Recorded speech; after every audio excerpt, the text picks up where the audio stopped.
인간은 세상을 살아가면서 삶의 의미, 삶의 가치를 정말 귀하게 여기는 존재입니다. 여러분, 내가 보람된 일을 하고 싶어요. 의미 있게 살고 싶어요. 뭔가를 남기고 싶어요. 그래서 행복감을 느끼는 거거든요.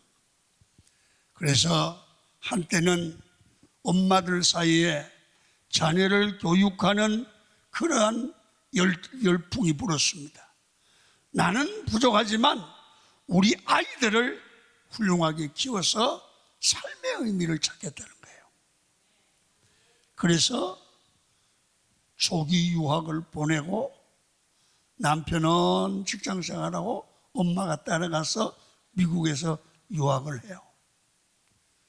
여러분, 그들이 유학을 많은 문제가 있었지만 성공을 하고 돌아올 때 엄마는 보람을 느끼지만 이 아이들에게 기대할 이상으로 애들이 삐뚤어져 있는 거예요. 그래서 왜 그러냐고 야단을 치면, 야, 이러면 내가 너 때문에 얼마나 고생을 했느냐고. 그러면 애들이 뭐라고 하는지 아세요? 여러분, 이럽니다. 누가 공부시키랬대? 누가 유학 보내달라고 그래서 엄마 좋아서 한 거지. 그리고 부부가 따로 떨어져 살면서 이혼이 늘어가고 아빠는 불행하게 되는, 그래서 요새는 초기 유학 열풍이 식었어요. 그게 뭐예요? 의미 없는 거예요. 잘못된 삶을 산 거예요. 그때는 그게 옳은 줄 알았어요. 후회하는 삶이에요. 또 남자는 사업이나 직장에 생명을 걸고 뛰었습니다. 돈이 삶의 목표가 아닌데 돈만 벌려고 열심히 가정도 버리고 사업을 하다가 여러분 건강을 잃는 거예요. 그리고 관계가 깨어지고 내가 번 돈이 아무 의미가 없다는 것을 알게 되죠. 후회하죠. 우리가 아셔야 됩니다. 진정한 삶의 의미와 목적을 모르고 살아간다면 내가 원하는 목표를 이룬다 해도 그 인생은 허무감을 느끼고 허탈해진다는 사실입니다. 편하게 살고 잘 먹고 살고 돈이 있어도 보람과 의미를 잃어버리면 후회합니다. 돈은 있어서 뭐해? 그 돈 가지고 뭐 할 건데? 그 말입니다. 여러분, 오늘 가정의 달을 보내면서 여러분들이 온 가족이 생각을 하고 가야 될 게 있어요. 뭐냐 하면 우리 가정은 신앙의 가정으로서 어느 한 분도 빠짐없이 삶의 의미를 찾아야 돼요. 인생이 무엇인가를 알아야 돼요. 어디서 왔다가 어디로 가는지를 알아야 됩니다. 여러분, 성도의 삶의 목표가 무엇이 되어야 합니까? 의미 있는 삶이 되는 게 무엇입니까? 웨스트민스터 신앙 고백의 일문일답이 정답입니다. 사람이 제일 된 목적은 하나님을 영화롭게 하는 것과 그를 영원토록 즐거워하고 그를 기뻐하는 거다. 이게 사람의 제일 된 목표라는 거예요. 여러분, 인간이 하나님을 영화롭게 하는 것은 어디서부터 생각과 믿음이 출발합니까? 예배입니다. 예배. 인간은 하나님을 영화롭게 하고 하나님 앞에서 기뻐할 때 영이 살아나고 영광이 되는데 그것의 출발은 바른 예배, 하나님이 받으시는 예배에서부터 출발되는 거예요. 그래서 인생이 나이가 다 먹어서 후회하지 않는 삶이 되시려고 하면 내가 왜 사는가 한 분명한 목적이 있어야 됩니다. 하나님을 예배하는 자가 될 때 우리의 영적 삶이 살아나고요, 목회자도 바른 예배자가 될 때 목회가 살아나고요, 사업을 하는 자도 바른 예배자가 될 때 그 사업이 분명한 목적을 알고 살아가게 돼요. 여러분, 언제나 바른 예배자로 살아가는 삶이 우리 삶의 기초가 되면 비뚤어지지 않아요. 반드시 예배가 바로 살고 하나님과의 관계가 바로 되면 비뚤어져 가다가도 정의치로 딱 들어오죠. 후회 없는 삶을 살려고 하면 우리 마음속에 하나님과의 관계가 바로 돼야 돼요. 성경은 그걸 이렇게 하네. 그걸 하려면 너희는 예배자의 삶이 되어서 늘 예배, 주일마다 저녁마다 예배의 성공자가 되라는 거예요. 예배의 성공자가 되면 삶은 발랄 세운 거예요. 삐뚤어지지 않는 거예요. 예배를 생활에서 가장 중요한 것으로 여기며 살아갈 때 신앙의 실천 문제와 윤리 문제가 다 살아나게 되죠. 이스라엘 백성들로 출애굽에서 가장 중심에 두었던 것이 뭡니까? 예배입니다. 하나님의 언약궤가 중심에 서 있고 12지파가 동서남북으로 3지파씩 행군하게 만들었습니다. 여러분, 언제나 행군하다가 서면 언약궤를 중심으로 하나님께 예배하는 삶이 그들의 삶이었습니다. 그래서 그들은 하나님을 바라보고 주님의 뜻을 따라 달아갈 때 절대로 탈선하거나 잘못되거나 후회하는 삶이 되지를 않았어요. 그래서 지금도 이스라엘 사람들의 삶은 예배 중심의 삶입니다. 삶의 중심에는 언제나 먼저 예배하였고 언제 어디서나 언약궤가 제일 잘 보이는 곳에 살았다는 것입니다. 여러분, 성도가 예배를 잘 드리면 예배가 여러분의 삶을 지켜줍니다. 죄짓지 못하게 합니다. 다른 길로 못 갑니다. 양심에 갇히게 되는 일이 안 됩니다. 후회하는 삶이 만들어질 수가 없습니다. 예배 때마다 은혜를 받으면 예배가 나를 신앙 안에 지켜준다고 말해요. 예배 잘 드리는 사람이 잘못되는 거 봤어요? 여러분, 내가 예배를 지키는 게 아니라 예배가 나를 지킨다고 말해요. 예배를 통해서 하나님을 깊이 만난 사람은 언제나 심지가 견고한 인생을 살아가게 됩니다. 누구나 예배를 중심으로 인생을 살면 절대 흔들리지 않습니다. 여러분, 주일 안에는 무조건 예배를 드린다. 다른 일을 하지 않는다. 하나님과의 바른 관계를 이룬다. 이 사람 신앙 문제가 흔들리지 않아요. 신앙 문제가 흔들리지 않으면 다른 길로 가지 않아요. 여러분, 예배가 흔들리면, 예배 생활이 흔들리면 주일날에도 놀러 가고 주일날에도 여러분 결혼식 가고 주일날에도 할 게 다 하는 신앙이 흔들리고 신앙인의 자세가 흔들린다고 말해요. 나는 목에 칼이 들어와도 주일 예배는 드리고 주일을 거룩하게 지킨다. 그런 신앙을 여러분 예배 절대하라고 그럽니다. 여러분, 이 사람은 절대로 흔들리지 않습니다. 이렇습니다. 절대화된 삶을 사는 사람이 상대화된 사람들을 이깁니다. 여러분, 이 시대 예배를 절대화시키는 인생은 언제나 승리하고 후회하지 않는 인생이 될 수 있습니다. 보십시오. 적당하게 타협하고 예수 믿는 일에 성도의 삶에 기적이 일어납니까? 주일날 놀려면 놀고 갈 때 다 가고 그런 사람에게 무슨 능력이 나타납니까? 사람들이 봐도 무슨 큰이자로 봅니까?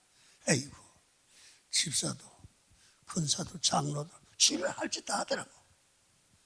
세상 사람도 무시하는 거예요. 그렇다고 부자 되고 더 잘 삽니까? 그렇지 않습니다.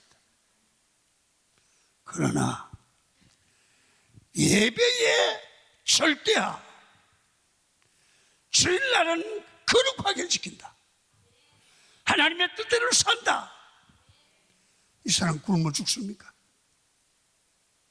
그렇지 않습니다. 사람들에게 무시당합니까? 아닙니다. 오히려 이 사람에게는 교회 안에서나 교회 바깥의 사람도 저 사람은 진짜야, 권위와 수죠. 두 번째, 후회하지 않는 인생을 되려고 하면 우리 예배를 통해서 우리 자신 관리, 우리 영성 관리가 바로 된다는 걸 알아야 돼요. 다시 말하면 예배 때마다 주의 음성을 듣고 주님의 음성을 듣고 주님의 뜻을 분별하면 내 신앙이 활기차게 되고 내 신앙이 생명력이 살아나요. 누가 뭐래도 하나님이 나와 함께한다, 하나님이 나를 사랑한다, 두려움이 없어요. 누가 뭐라고 해도 흔들리지 않아요. 여러분, 하나님이 살아계심을 믿습니까? 확신해야 돼요. 여러분, 예배가 없으면 능력이 나타나도 능력이 능력까지 않습니다. 우리가 살았다고 하나 죽은 신앙입니다. 우리 인생에 왜 기쁨이 없고 피곤합니까? 산 예배, 주님의 임재가 있는 예배가 없기 때문입니다. 예수 믿는 사람이요, 잘 믿어도 한 달만 예배를 안 드리고 살아보면 입에서 온갖 불평과 불만과 불신앙하는 말들이 나와요.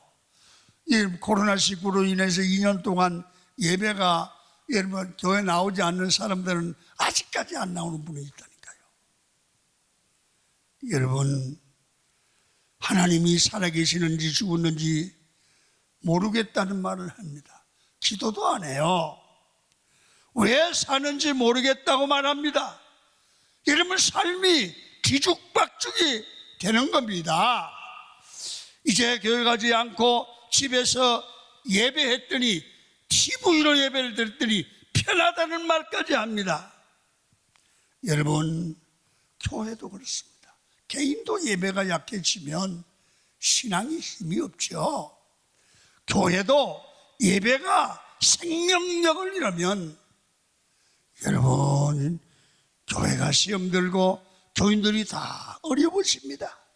그래서 교회가 시험 들고 싸우는 교회가 되면 그 교인은 다 망합니다. 여러분, 왜요? 교인들의 삶에 예배가 여러분 사라지면 하나님의 축복이 사라지기 때문에 그래요. 여러분, 그런데 누구든 예배를 제대로 드리기 시작하면 생명이 충만해지기 시작하고 그들의 삶이 영적으로 생동감을 발휘하고 살아나게 될 줄 믿습니다. 이게 돼야 돼. 자, 요한복음 7장 38절을 읽겠습니다. 시작. 나를 믿는 자는 성경의 이름과 같이 그 배에서 생수의 강이 흘러나오니라 하시니. 아멘. 배에서 생수의 강이 흘러나오리라. 여러분, 삶의 기쁨이 충만하고 회복이 일어나는 것이 예배라는 것입니다. 성도가 실천해야 될 것은 윤리의 실천이 아니라, 도덕의 실천이 아니라 예배의 실천입니다. 예배를 바로 드리면 윤리도 됩니다. 법도 됩니다.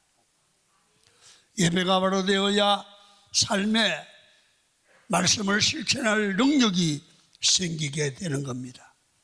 예배가 바로 되면 모든 관계가 다 살아나는 겁니다. 마지막으로, 그러면 이런 축복을 받으려고 하면 어떻게 예배해야 합니까? 어떻게 예배해야 되는 겁니까? 그냥 형식의 예배가 아니라 하나님에 대한 마음이, 하나님에 대한 마음이 사랑의 마음을 가져야 됩니다. 하나님을 사랑해야 됩니다. 여러분, 예배의 본질은 하나님을 사랑하는 마음으로 예배해야 내 마음이 주께 연락될 줄 믿습니다. 사랑의 마음입니다. 여러분, 우리가 하나님은 숭배의 대상이 되길 원하지 않습니다. 하나님은 사랑의 대상이 되기를 원합니다. 사랑은 내 것을 내려놓고 내가 희생하는 겁니다. 사랑하는 사람은 자신의 연약함을 상대에게 보여줍니다. 아무리 강한 남자도 사랑하는 여자 앞에서는 자신의 연약함을 보여주면서 그 여자가 자기를 죽여도 괜찮고 무시해도 괜찮을 수 있도록 스스로 연약해지고 그 아내의 말을 받아주는 약한 남자가 되는, 스스로 되는 순간 그 남자는 그 여자를 사랑하고 있는 겁니다. 여러분, 사랑은 자신의 연약함을 보여주면서 이것을 당신이 좀 보호해달라, 품어달라고 하는 것이 사랑입니다. 여러분, 예수님은 성경을 보면 예수님께서는 이 땅에 강한 자로 오시지 아니하고 언제나 연약한 어린 양으로 오셨습니다. 십자가를 지시는 하나님으로 오셨다 이 말입니다. 하나님은 숭배의 대상이 아니라 사랑의 대상이 되기를 원합니다. 예배는 하나님과의 사랑으로 만나는 시간입니다. 하나님께서 우리의 모든 것들을 덮어주고 품어주는 시간이 예배입니다. 상처가 있는 사람들을 십자가의 사랑으로 안아주고 치료해 주는 거죠. 탕자가 돌아왔을 때 아버지가 안아주는 것처럼 품어주시는 하나님의 사랑을 만나는 시간이 예배입니다. 여러분, 세상에서 가족에게, 사람들에게, 직장에게 말할 수 없는 상처를 받고 와서 하나님 앞에 예배를 드릴 때 말씀을 듣고 찬양하고 은혜 받는 동안에 자기 마음을 포근히 안아주는, 사랑해주는 하나님의 사랑을 느낄 때 진정한 예배가 아니겠습니까? 여러분, 성경은 우리에게 십자가에 달리신 예수님의 사랑을 증거합니다. 예배가 뭡니까? 하나님의 사랑을 만나는 겁니다. 여러분, 진정한 사랑에는 힘이 도움이 되지 않습니다. 이성관계에서도 사랑하게 되면 내가 주도권을 쥐려고 하지 않습니다. 꼭 사랑하는 사람이 끌고 가면 끌려가는 겁니다. 남자가 마음대로 하면 여자가 끌려갑니다. 여기는 남자가 여자를 사랑하는 게 아니고 끌려가는 여자가 남자를 사랑하고 있는 겁니다. 여자가 마음대로 하고 남자가 끌려다니면 남자가 그 여자를 사랑하는 겁니다. 무슨 얘기입니까? 사랑하면 지게 되어 있습니다. 부모하고 자식하고 싸우면 부모가 언제나 져주지 않습니까? 부모가 그만큼 자식을 더 사랑하는 겁니다. 자식이 부모 사랑하는 것보다 부모가 자식을 더 사랑하는 겁니다. 이렇습니다. 모든 사람들이 사랑에 굶주려 있고 사랑에 목말라 하고 있습니다. 결국 마지막에 우리를 치유할 수 있는 능력이 뭡니까? 사랑입니다. 예배가 예수님의 변함없는 사랑, 신실한 사랑을 증거하는 시간이고, 우리가 그 사랑을 느끼고 우리 상처받은 영혼이 회복되고 살아나는 시간이 예배입니다. 여러분, 사랑이 뭔지 알아야지 예배를 제대로 드릴 수 있는 겁니다. 그래서 오늘 본문에 이렇게 말합니다. 하반절에 너희 몸을 하나님이 기뻐하시는 거룩한 산 제물로 드리라. 이는 너희가 드릴 영적 예배다. 결국 제물 되는 것은 나를 하나님 앞에서 죽이는 겁니다. 그래서 예배는 내 생각과 내 힘과 내 자존심과 내 체면을 주님 앞에 죽는 겁니다. 이게 예배입니다. 그때 내 영이 살아납니다. 자, 갈라디아 2장 20절 바울은 이렇게 설명을 합니다. 시작. 내가 그리스도와 함께 십자가에 못 박혔나니 그런즉 이제는 내가 사는 것이 아니요 오직 내 안에 그리스도께서 사시는 것이라. 이제 내가 육체 가운데 사는 것은 나를 사랑하사 나를 위하여 자기 자신을 버리신 하나님의 아들을 믿는 믿음 안에서 사는 것이라. 예, 나는 사랑 안에서 살겠다는 겁니다. 나는 약해지겠습니다. 죽겠습니다. 내 안에서 그리스도만 살게 되기를 원합니다. 이게 예배입니다. 그래서 예배는 첫째, 최고의 예배는 순종과 나의 죽음입니다. 주님 앞에서 내 자존심과 내 것이 다 죽는 겁니다. 여러분, 예배 시간에 죽음의 소리가 들려야 됩니다. 다시 말하면 하나님, 나는 죄인입니다. 하나님, 나는 부족합니다. 하나님, 내가 잘못했습니다. 내 고집을, 내 교만을 꺾는 시간이 예배입니다. 또 예배가 하나님을 사랑하는 것입니다. 하나님 앞에 늘 사랑하고 사랑받는 대상으로 나가야 됩니다. 내가 주님을 사랑하고 주님이 나를 사랑하고, 그렇지 않습니까? 나를 사랑하는 자가 나의 사랑을 받는다고. 그러니까 이 예배는 주님 사랑으로 찬양하는 거예요. 주님 사랑하는 마음으로 주의 말씀을 받고 아멘 하는 거예요. 사랑하기 때문에 그 말씀에 순종하는 거죠.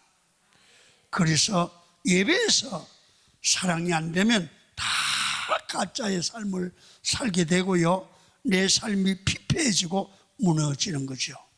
그리고 그 사랑을 알고 발견하고 삶의 현장으로 나가는 거예요. 그러면 하나님의 사랑을 알고 사랑을 받은 내가 현장에 가서 사랑해야죠. 사랑해야죠. 그래서 2절을 봅니다. 이렇게 살라는 거예요. 시작. 너희는 이 세대를 본받지 말고 오직 마음을 새롭게 함으로 변화를 받아 하나님의 선하시고 기뻐하시고 온전하신 뜻이 무엇인지 분별하도록 하라. 그래서 교회에서 은혜 받고 하나님의 사랑을 느낀 걸 가지고 내 삶의 전 영역으로 확장해 나감으로써 그들에게 사랑을 전하고, 또 하나는 영적 전쟁에서 나를 믿음으로 지켜야 됩니다. 그렇게 될 때 세상에 빛이 되고 세상에 영향력을 미치고 예수 그리스도를 증거하죠. 그게 예배의 삶이고 이 삶이 후회 없는 삶을 살게 됩니다. 말씀을 정리합니다. 예배의 성공자가 되십시오. 예배를 통해서 아버지의 사랑을 배우고 경험하셔야 됩니다.